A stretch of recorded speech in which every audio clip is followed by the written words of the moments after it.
dengan himbauan-himbauan yang saya sampaikan kemarin, memperkecil resiko. Benarkah berkendara roda 2 pakai sendal jepit bisa ditilang? Kakor Lantas sebut itu hanya imbauan.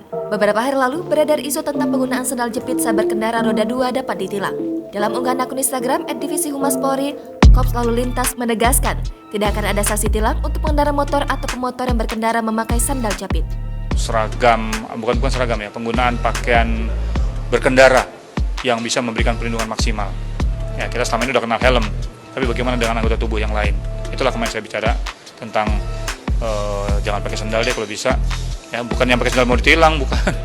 Yang pakai sandal jangan pada saat berkendaraan itu, nanti bahaya kalau dia jatuh itu. Kepala Korlantas Polri, Irjen Firman Santiabudi mengatakan pihaknya akan melakukan edukasi dan sosialisasi agar pemotor tidak menggunakan sandal jepit demi keselamatan mereka sendiri selama berkendara.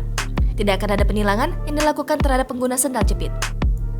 Jangan pada saat berkendaraan itu, nanti bahaya kalau dia jatuh itu pasti lecet minimal. Tapi kalau pakai sepatu barangkali ada perlindungan yang lain. Namun, imbauan untuk penggunaan sepatu bagi pengendara motor merupakan upaya untuk menjamin keselamatan selama berkendara serta menghindari risiko kecelakaan lalu lintas. Cukup-cukup sepatunya sepatu motor. Kalau itu mahal, iya saya katakan tidak ada yang murah. Tapi jauh lebih mahal nyawa kita. Itulah tugas kita kemarin mengingatkan dengan mengangkat tema. Dengan tertib lalu lintas kita selamatkan anak bangsa. Siapa yang tahu ada di jalan mereka calon-calon pimpinan kita ke depan, calon-calon pemikir kita ke depan, calon guru-guru kita ke depan.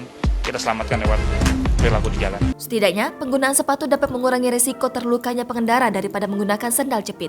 Firman mengatakan, penggunaan sepatu yang harganya tak seberapa jika dibandingkan luka ataupun nyawa dari para pengendara.